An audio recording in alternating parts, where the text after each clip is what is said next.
Heads, I'm Henry, and this is Blaze the Roof. This week we're reviewing a sauce named La Pimenterie Forbidden Fruit. The company is called La Pimenterie. It was founded in 2016 by filmmaker Julien Fréchette and his girlfriend photographer Frédéric Menard Alban. I'm probably butchering the names, but I'm trying my best. The idea for the company came to him while filming in a war zone. Not sure how that happened or how those dots connected, but nonetheless, we are here. The name is a portmanteau of piment, which is pepper, and menterie, which is lie. So it is the pepper lie. And he said he liked this portmanteau, or he came up with this because he remembered people hiding the spiciness of dishes. So he's even making, or he's probably already made, a documentary named Chili Heads. I think it's already done. The city they're out of is Montreal, Quebec. A little bit about Montreal. It was the first city in Canada to host the Olympics.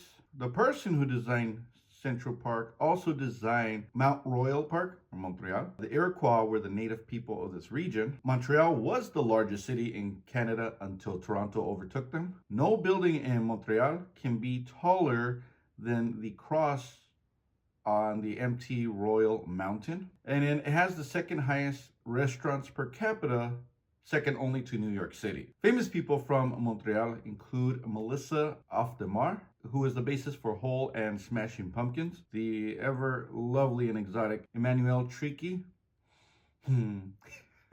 Leonard Cohen, singer-songwriter who passed away a few years ago, Peter Cullen, who is the voice of Optimus Prime, and one William Shatner, who is the, if you did not know, the Michael Myers mask is actually William Shatner mask painted white.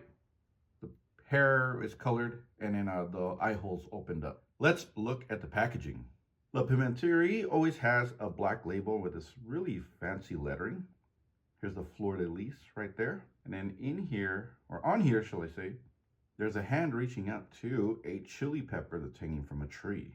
It's actually a very nice label. Also, if you can see on here, there's like 5 chili peppers.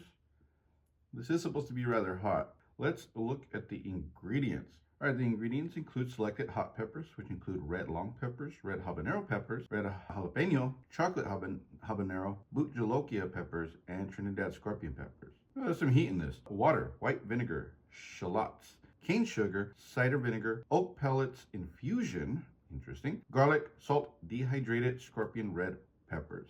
Okay, and it says heat with personality. We have covered all of these ingredients. We're going to feature a food from this region called poutine. If you don't know what that is, it is fries with gravy and cheese curds. Sounds a little gross, but it's actually really fucking delicious. I do like it whenever I get a chance to eat it or even make it myself. So poutine is French for mess, or a mess, or something like that. And it actually was generally thought to have originated in Quebec, not quite Montreal, but in the region, in the 1950s when a diner asked for cheese curds to be added to his fries. And then the gravy was added in a little bit later. It is actually number 10 on CBC's top 10 or top inventions out of Canada. So yeah, this made the list. Like I said, these people like their food. In Canada, McDonald's sells poutine and has it on their menu as a permanent item. These people are also so nuts about poutine that they have a poutine flavored soda. Or do they call it pop in that region? I digress. So before we get any further, let's hear from this week's sponsor.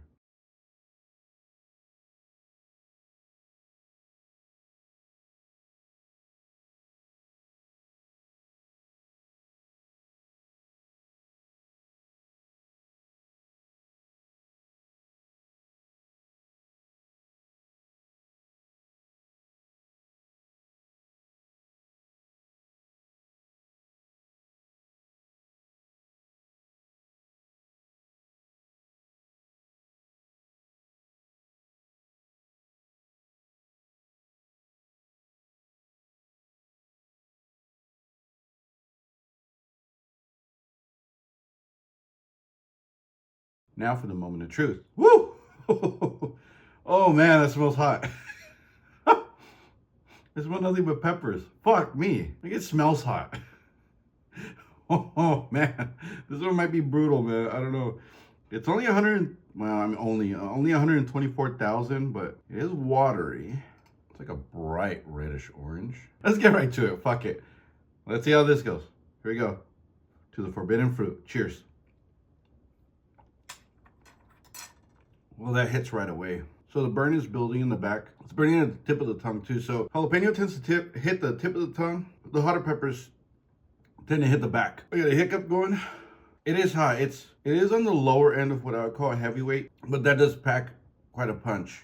If it makes me hiccup, it's a heavyweight. The burn isn't too horrible though. But again, you got the instantaneous burn and then the slow build on the back end.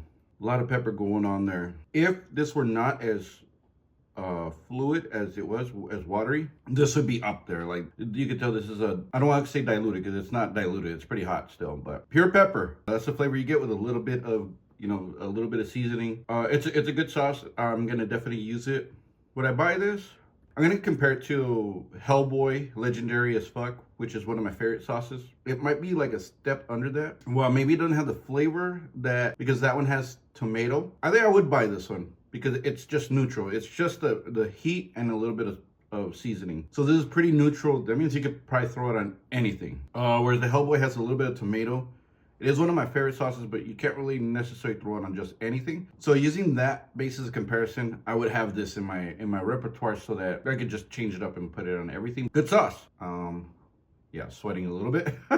I would also definitely put this on poutine. Now, that would be fucking good eats there. Next week, I'll be reviewing a sauce from Cantina Royale. It's a restaurant out of New York City named Morita Bourbon Maple Reaper. Until then, I'm Henry, and remember, spice up your life. Take care.